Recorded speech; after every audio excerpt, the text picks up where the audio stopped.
The desert was silent that night. Only the soft crackling of the campfire and the distant whisper of wind could be heard. For friends sat in a circle around the flames, their faces glowing orange in the dark. They often came here to escape the city, to tell strange stories, and to feel small under the endless sky. Eli, the group's quiet observer, lifted his eyes to the stars. "You ever wonder," he said, "if someone up there is looking back at us?" Lena laughed softly. "If they are, I hope they're friendly." The others smiled. But the night was heavy to still, to wide. Even the air felt thick with something waiting to happen. Then the radio crackled. It was an old, dusty shortwave radio they brought for fun. Usually, it picked up random signal static, weather reports, the occasional truck driver. But this time, the sound was different. A sharp pulse, then silence. Then again, pulse, silence, like a heartbeat. "Is that Morse code?" asked Sam, leaning closer. "No," Eli whispered, adjusting the knobs. "It's something else." The static deepened, like a low hum beneath the world. Then, a faint voice came through. A human voice, broken, distant, afraid. "Please, don't sleep. They come when you sleep." Everyone froze. The voice was weak, like someone speaking from miles away or from space itself. It echoed between the stars, warped by distance and fear. Lena's eyes widened. "Is this a prank?" Eli shook his head. "No, the signal's coming from the upper bands. No one should be transmitting there." The fire popped, sending sparks into the night. The group huddled around the radio, listening as the voice returned, this time clear male. Trembling, desperate. "We thought it was a star. But it wasn't. It watches us. It listens. Don't let them know you can hear." Static swallowed the rest. The radio hissed loudly, almost screaming. Everyone jumped back. Sam yanked the power cord, but the noise kept going, even without power. The sound felt alive like a whisper inside their heads. Then, just as suddenly, it stopped. Only the wind spoke again, moving through the sand like a sigh. For a long moment, no one moved. The stars burned quietly above them, uncaring. Finally, Noah broke the silence. "Maybe it's a transmission from a satellite, or an old recording bouncing around up there." Eli didn't answer. He turned the radio back on carefully, adjusting the dial again. Nothing but static. Still, he felt something watching them, something far beyond the night sky. Lena wrapped her blanket tighter. "I don't like this. Let's just go to sleep." Eli looked at her sharply. "Didn't you hear what he said? Don't sleep." She forced a laugh, but it was thin. "It's just a story, Eli. It has to be." He didn't argue, but he didn't close his eyes either. Hours passed. The fire sank to glowing embers. The others slept, breathing softly under the stars. Eli sat awake, the radio in his lap. He stared at the horizon, where the sky met the sand, and thought he saw movement, a shimmer, like light bending, or like the stars were shifting in place. The radio clicked again without power. Eli, he froze. The voice had said his name, a whisper right beside his ear, though no one was there. "They are coming." The words were soft, broken, but real. He felt them vibrate through the air, through the earth itself. The sky flashed white only for a second, but enough to light the desert like day. Then darkness again. Eli blinked hard. The others stirred in their sleep, unaware of what he had just seen. When his eyes adjusted, he noticed something new on the sand near the campfire. A strange mark. It wasn't there before. Circular, with symbols that glowed faintly blue, pulsing like the heartbeat he'd heard earlier. He reached out slowly, his hand trembling. The air above the mark was cold, and naturally cold. Suddenly, the radio turned on again. This time with no sound, only a deep hum, like breathing from another world. Eli stepped back. His chest tightened. The stars above seemed to twist, forming a new pattern he had never seen. It almost looked like eyes. He wanted to wake the others, but his voice was gone. He just stood there, under the vast and endless sky, feeling very small and not alone. The hum faded, and the mark on the ground dimmed to nothing.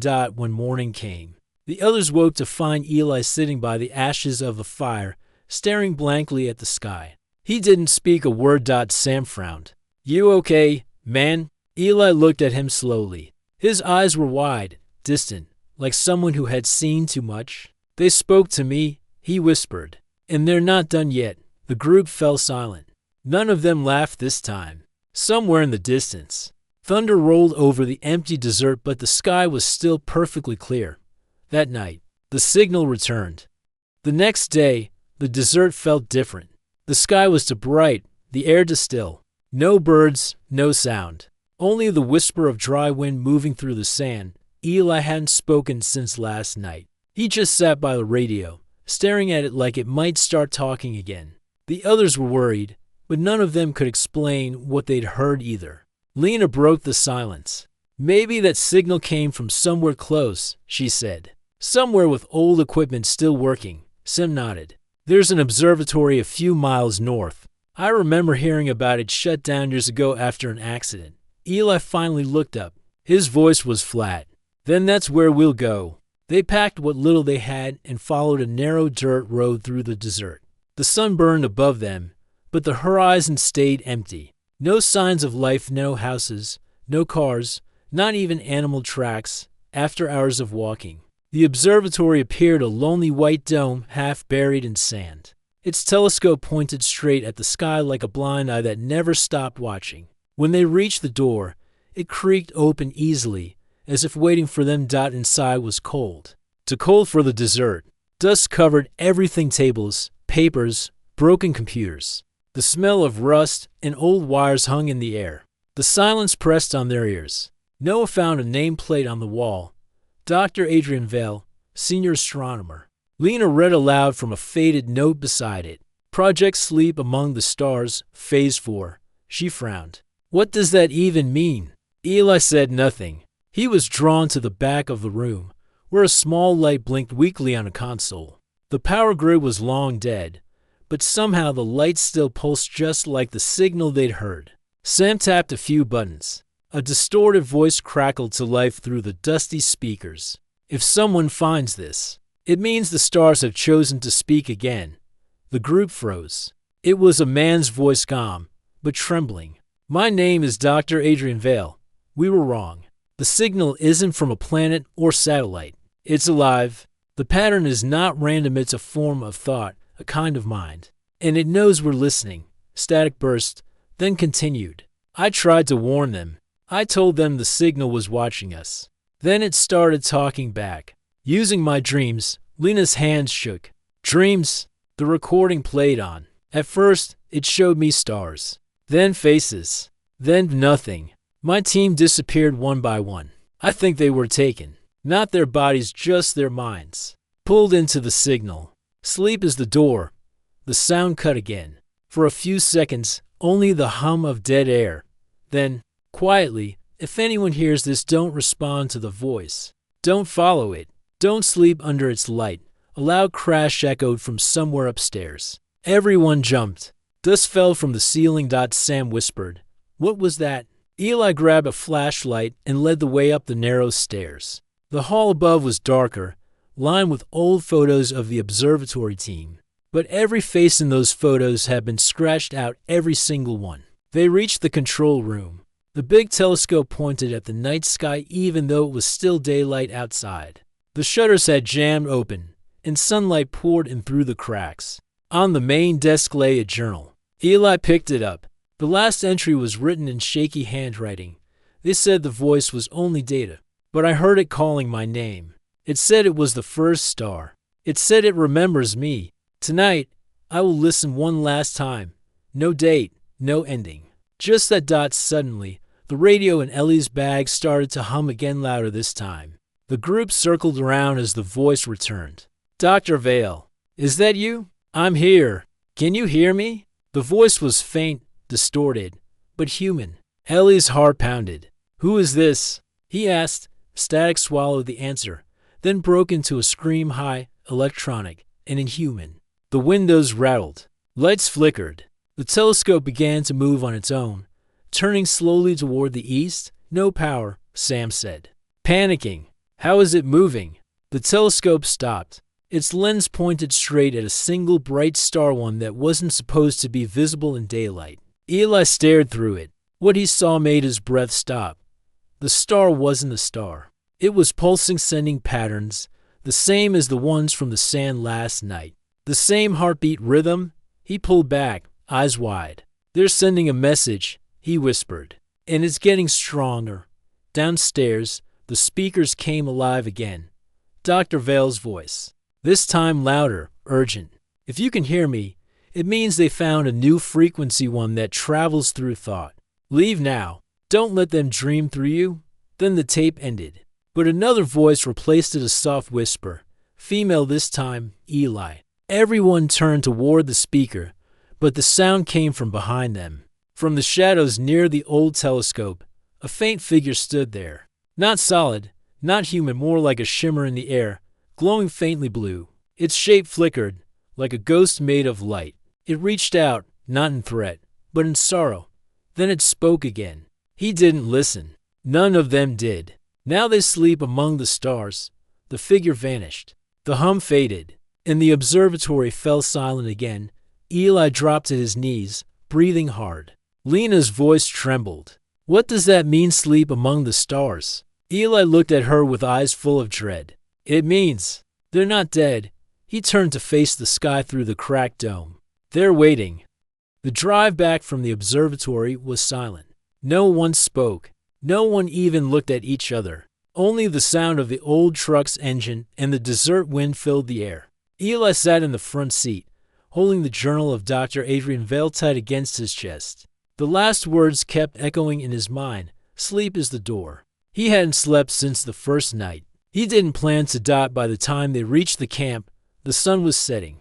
The horizon burned orange and red, like fire spilling across the sand. The air felt charged, electric, like a storm was about to break, but there were no clouds. Lena started the fire again. "We just need to rest," she said softly. "We'll think clearer in the morning." Eli shook his head. "No, we can't sleep." "You heard the recording," Sam sighed. "We also need our brains to work, Eli. We've been awake for almost 2 days." Noah nodded. "I'll take first watch. You 3 rest. I'll wake you if anything happens." But as the night deepened, the stars began to move. At first, it looked like an illusion, tired eyes playing tricks. Then Lena saw it too. "The stars, they're changing," she whispered. The constellations were shifting, twisting slowly into strange new patterns. Lines that didn't exist before began to form, circles, spirals, and then symbols. The same glowing marks Eli had seen in the sand. The radio in the truck turned on by itself. A low hum filled the air again, vibrating through their bones. The campfire flickered, shadows dancing wildly across the dunes. Then the voice came. "We are awake. Are you?" It was the same voice from before, but now it sounded closer, almost human, almost kind. Eli stepped closer to the radio. "Who are you?" he demanded. No answer, only the faint whisper of breathing, hundreds of soft breaths blending together, like the sound of wind through trees. Then another voice, Lena's, but she wasn't speaking. She was asleep. Her lips moved slowly, whispering words none of them understood. "Ariat Thalvin. Moraki." The air grew colder. Frost began to form on the metal around the fire pit. Lena's body shook. Eli rushed to her side. "Lena, wake up." Her eyes opened, but they weren't her eyes anymore. They glowed faint blue, reflecting the strange symbols above. She stared at Eli and spoke in a voice that wasn't hers. "You heard our call. The door is open now." The others backed away. Sam grabbed her shoulders. "Lena, snap out of it." She blinked suddenly, her eyes normal again. She gasped for breath like she'd just surfaced from deep water. What happened?" Noah looked up. "Look at the sky." Above them, the largest of the symbols began to glow brighter, a spiral of light that pulsed like a heartbeat. Then, something impossible happened. The spiral widened. The stars around it bent and stretched, warping space itself. It looked like the sky was tearing open. A deep sound rolled across the desert, not thunder, not wind, something alive. The sand trembled under their feet. The spiral became a hole, a dark center surrounded by glowing light. Inside it, faint figures moved, shapes, shadows, beings. They weren't falling. They were descending, slow and silent, as if gravity itself had changed. Lena whispered, "Oh my God. They're real." The lights drew closer until the entire desert shimmered with silver and blue. The figures were tall, thin, and not made of flesh. They looked like light wearing the memory of human form. One of them stepped forward. It didn't speak with words. Instead, the voice came directly into their minds. "Do not fear. You have listened. Now, you must see." Eli felt a sharp pain behind his eyes. Suddenly, images flashed in his mind. Cities burning, oceans rising, stars dying. He saw Earth from far above, like someone watching it through time itself. Then he saw something else, millions of glowing lights drifting through space. Like human souls lost between galaxies. He fell to his knees, gasping. "They're showing me our future." The beings seemed sad. Their light dimmed slightly, and then one of them reached out, not touching, but connecting. Ellie's body froze. The same symbols appeared faintly on his arms, glowing blue. Noah tried to pull him back. "Eli, let go." The connection broke. The beings stepped back, their forms flickering.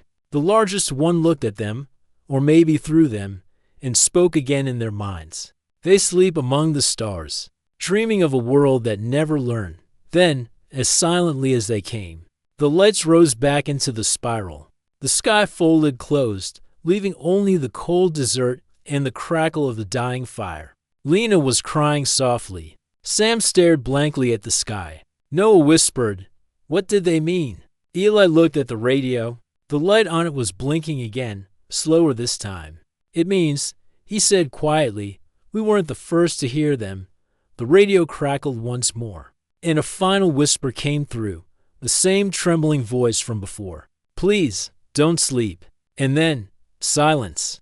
The night after the sky opened, none of them spoke much. They sat close to the campfire, afraid to look up. Every time the flames flickered, they expected to see those glowing shapes again. The beings of light who had appeared from the stars. Ellie's hand still glowed faintly blue. No matter how hard he scrubbed, the light would not fade. It pulsed softly under his skin, like a quiet heartbeat that wasn't his own. Lena couldn't stop staring. "Does it hurt?" she asked. Eli shook his head. "No, but I can feel something, like whispers inside my mind. Not words, just thoughts." Sam kicked at the sand. "We shouldn't have come here. We shouldn't have touched anything." Noah, who had been silent for hours, finally spoke. "Maybe they're still around, watching."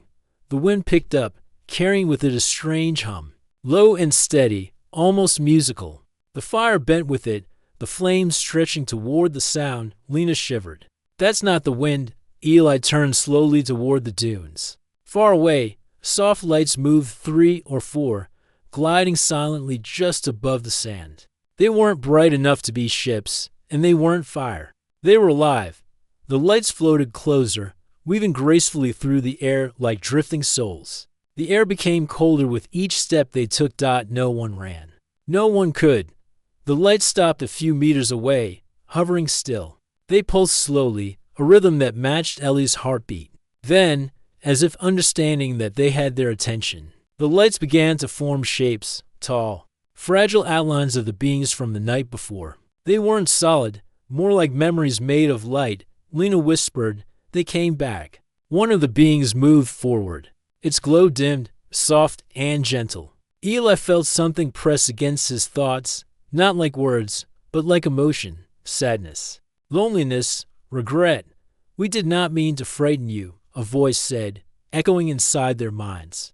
"We are fragments, pieces left behind." Sam stepped closer, his fear turning into curiosity. "Pieces of what?" "Of those who once dreamed among the stars. They wanted to save your kind. But time has broken the bridge between minds." Eli frowned. "You mean humans? People who were taken?" The light flickered. "Yes, they reached too far. Now, they dream forever in the dark sky." A silence followed. The group stood still, the only sound the soft hum of the beings. Lena took a cautious step forward. "Why contact us? Why now?" "Because the signal woke again. You heard it. You opened the door." The wind blew stronger. The sand began to swirl around their feet, glowing faintly under the alien light. Eli felt the whispers grow louder in his head. A storm of images filled his mind: Earth, the stars, faces of strangers drifting through endless space. He gasped. "They're showing me something, a place. A black field with lights, billions of them. The sleep field," the voice said. "Where the lost ones wait." Lena's eyes filled with tears. "You mean souls?" The being's light dimmed again, almost fading. "Not souls, echoes. Minds that reached for eternity and never came back." Then, suddenly, one of the lights flickered violently. Its form broke apart like smoke in the wind. Sam stepped back. "What's happening?" "The link is weak," the being said. "Your world rejects us. You are not ready to listen." Before anyone could respond, Eli dropped to his knees, clutching his head. The blue marks on his skin burned bright. Voices flooded his mind, hundreds of them, crying out at once. Free us from the dream." He screamed, the sound raw and terrified. Lena grabbed him, shaking. "Eli, wake up." He opened his eyes. The light in them wasn't human anymore, glowing like the symbols in the sand. The being's voices rose again. "He carries the bridge now. Through him, the signal will grow." And just like that, they were gone. The lights faded, leaving only darkness and the sound of Ellie's ragged breathing. Sam stumbled back. "Pale. What did they mean by that?" Eli looked at his hands. The glow was spreading up his arms, across his neck. "I don't know, but I think they're inside me." Noah pointed at the radio. "Look." The radio had turned on again by itself. The screen displayed something new. Not numbers this time, but words. A short message repeating over and over. "Project, Sleep Among the Stars, Reconnecting Link." Lena's voice shook. "Project Sleep Among the Stars. It's real. The experiment Dr. Vale mentioned." Ellie's head snapped up. "They're using it. Through me." The wind screamed across the desert, and the fire blew out. The only light left was the faint blue glow coming from Ellie's skin. Lena whispered, "Eli, are you still you?" He didn't answer. He just looked toward the sky, where a single star pulsed brighter than all the rest, the same one that had opened before. And for a moment, it almost looked like it was breathing. The next morning, the desert was wrapped in silence again. The wind had died. The sky looked clean, like nothing strange had ever happened. But it had. Ellie's body still glowed faint blue beneath his skin, faint but constant. His eyes looked far away, as if half of him was still somewhere else. Lena and the others watched him quietly while they packed their things. No one dared mention the light, or the voices, or the fact that he hadn't slept in days. Finally, Sam broke the silence. "We need answers," he said. "That project, Sleep Among the Stars, Vale was part of it. Maybe there's something left in the observatory records." Noah nodded. "We saw locked doors down there. Maybe a basement." Eli didn't speak, but when he stood, the radio in his hand turned on by itself. A mechanical voice whispered through it, "Access point, below. Follow the signal." The others exchanged frightened looks. Lena swallowed. "It's leading us?" Eli nodded. "They want us to see." They drove back to the observatory in silence. The desert sun hung high, burning white, but the closer they got, the colder the air became. Inside, the observatory felt different, like something alive was breathing beneath the floor. The hum was back, deep and rhythmic, pulsing with the same energy that glowed in Ellie's veins. They found the basement door behind a collapsed shelf. Heavy steel, a code lock covered in dust. Eli touched it, and the panel lit up, reacting to the glow in his skin. The lock clicked open. Lena whispered, "Oh my God." They stepped inside. The stairs descended into darkness. At the bottom, the tunnel opened into a large underground chamber filled with old machinery, computers, and dozens of glass pods, all cracked, all empty. Each pod had a small nameplate. Some were labeled Volunteer 01, Volunteer 02, and so on. Others had no names at all. Noah wiped the dust off a nearby terminal and gasped. They weren't sending messages to aliens, he said. They were sending people. Sam frowned. People? How? Eli walked to the terminal. His hand hovered over the glowing screen. Without touching it, The system turned on, lines of old data scrolling fast. Project notes. Audio logs, recordings. Lena read the top of one file aloud. Project Sleep Among the Stars goal. To transmit human consciousness beyond space-time using induced dream frequencies. Status: 16 subjects connected. Signal unstable. Her voice trembled. They were using dreams to send human minds into space. Ellie's expression darkened. And those minds never came back. A new log began to play automatically. Dr. Adrian Vale's voice echoed softly through the dark chamber. The transmission was successful. We made contact.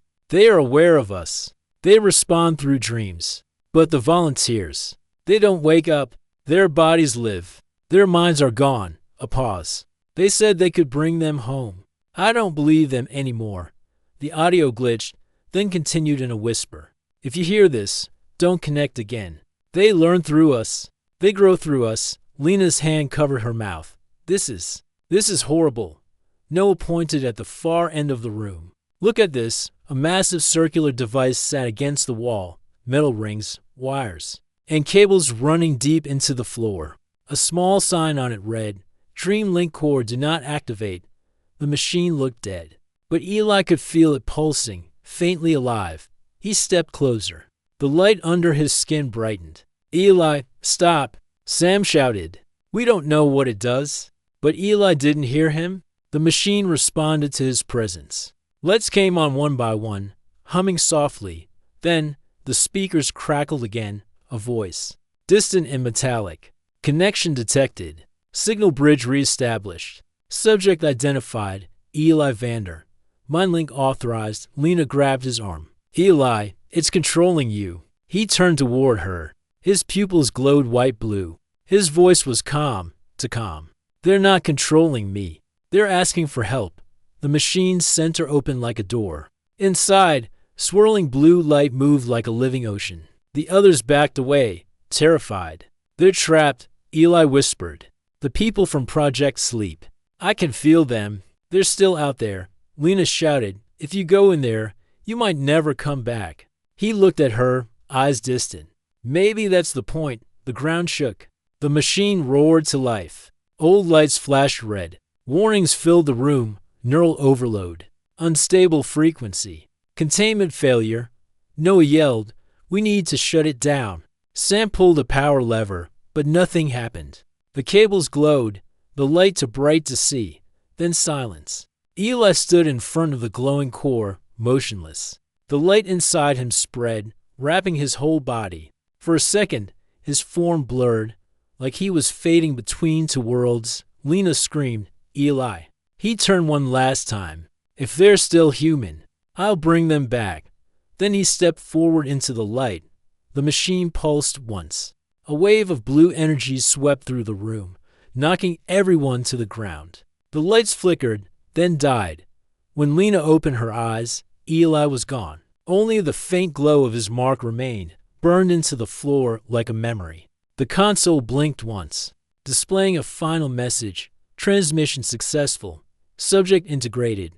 Connection active. Lena's voice broke. He's part of it now. The radio beside the machine crackled softly. Ellie's voice whispered through it, faint, distant, almost peaceful. Don't be afraid.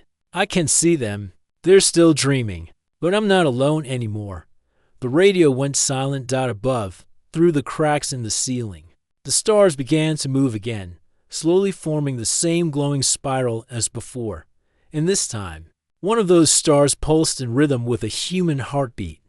The observatory had been quiet for 3 days. No wind, no radio noise, no trace of Eli. Lena barely slept. Every night she sat near the old radio, hoping to hear his voice again.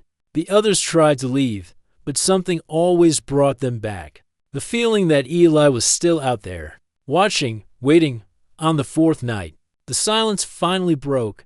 The radio crackled softly, like a whisper in the dark. Lena sat up fast, eyes wide.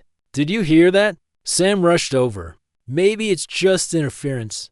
But it wasn't. A faint voice came through, stretched and broken. But human. Lena, are you there? Her heart stopped. Eli. Static filled the room. Then the voice again, clearer this time. I found them. They're alive, but not human anymore. Everyone froze. Noah turned pale. That can't be him. The machine, it destroyed him. But Lena knew that voice. It's him, she whispered. He's connected through the dream field. The radio light flickered. Another signal came in data pulses, like coded messages. The screen on the control panel displayed a strange pattern of symbols and numbers. Sam leaned closer. This isn't normal Morse code. This is alien. The words on the screen began to shift, rearranging themselves until they formed a sentence in English. Transmission received. Subject Eli Vander. Merged entity. Signal bridge. Active. Lena whispered. Merged entity? What does that mean? A low hum filled the air. The observatory's old telescope started moving on its own, turning toward the sky. The dome creaked open, revealing a deep, endless black filled with stars. Suddenly, the stars flickered, not random, but in perfect rhythm with the radio signal. Noah stared upward. It's like the stars are replying. Sam's voice trembled, or, like they're listening. The radio came alive again. Ellie's voice spoke faster now, broken with static. They want to come through. The link is open. But I can't hold them back. Lena shouted into the microphone. Eli, what do you mean come through? You have to close it. Too late. They've learned our frequency. They see us now. The ground began to vibrate. Dust fell from the ceiling. The old machine in the basement, the Dream Link core, started glowing again. Even though it had no power source, the hum grew louder, turning into a pulse that echoed with the beat of a heart. Lena grabbed the others. We need to shut it down before it opens again. They ran downstairs, flashlights bouncing off the metal walls. The machine's surface rippled like liquid light, forming strange symbols across it. The same ones they saw on the radio screen. Sam yelled over the noise. The power cables. Pull them out. Noah tried, but the cables were burning hot. He screamed and fell back, his gloves melting. Then, the radio upstairs crackled again. A different voice spoke now, calm, cold, not human. We have seen your dreams. You called us. We answer. Lena froze. The voice wasn't from the radio. It was coming from inside the machine. Your kind sleeps beneath the stars, it continued. We do not sleep. We remember. A burst of light flashed from the core, blinding everyone. When it dimmed, they saw something forming inside, a shape, like a shadow made of stars. It was tall, humanoid, but made of shifting light. And its face, if it had one, flickered between Ellie's and something else entirely. Lena stepped forward, tears streaming down her face. Eli, is that you? The shape tilted its head. Part of me, it said softly. Part of them, Sam whispered. Oh my God. He's fused with them. The entity looked at Lena again. They're not evil. They're curious. They don't understand fear. But they know what loneliness is. The air shimmered. The machine pulsed again, brighter this time. They want to cross, to see, to live. Lena shook her head. If they come here, they'll destroy us. Maybe, Ellie's voice said. But maybe, they'll save us from ourselves. The observatory trembled violently. The core split open. The same blue light from before poured out, filling the room like an ocean of stars. Lena screamed, run. They barely made it out before the explosion of light filled the building. For a moment, the entire desert glowed, visible for miles away, a second sun in the night sky. Then, darkness. When Lena opened her eyes, the observatory was gone. Only glass shards and twisted metal remained. Above her, the stars were brighter than ever, and among them, one star pulsed, slow and steady, like a human heartbeat. The radio on the sand beside her turned on by itself. Ellie's voice whispered through the static. It's beautiful here, Lena. But we're not done yet. They're coming. Follow the light. The signal faded, leaving only the cold wind. Lena stared at the sky, her eyes full of fear and wonder. Somewhere out there, Eli was still connected, and something was following the signal home. The desert was no longer quiet. 3 days after the explosion, strange lights began to appear across the horizon, silent, shimmering, moving in ways no aircraft could. People from nearby towns came out at night, recording the sky with shaky hands, whispering prayers or curses. News stations called it the Great Desert Phenomenon. Scientists called it atmospheric reflection. But Lena knew better. She sat near the ruins of the observatory, clutching the broken radio, the same one that had carried Ellie's voice. The signal was weak now, fading in and out like a heartbeat on the edge of death. Follow the light. That was the last thing Eli had said. Lena had followed. Now she waited. Sam and Noah stayed with her. They built a small camp under the open sky, the same place where everything had started. At night, the stars seemed closer, brighter, almost alive. Noah looked up. You think he's still out there? Lena didn't answer at first. She turned the dial on the radio slowly, searching for that familiar hum. I don't think, she said softly. I know. The radio crackled. A low pulse came through, steady, rhythmic, almost human. Sam leaned in. That's him, right? It has to be. But the pulse grew stronger, then split into multiple beats, dozens, hundreds, each one different, each one alive. Noah's face went pale. That's not just Eli, Lena whispered. It's them. The ground began to tremble again. The sand around them lifted in slow spirals, drawn upward toward the sky. Then they saw it, a beam of blue light cutting down from the heavens, touching the ruins of the Dream Link core. Inside the beam, shadows moved, tall, graceful, made of starlight. They walked like memories, flickering in and out of form. One of them stepped forward. It looked almost human. Its outline shimmered, its face shifting, sometimes Ellie's, sometimes unknown. Lena stepped closer, trembling.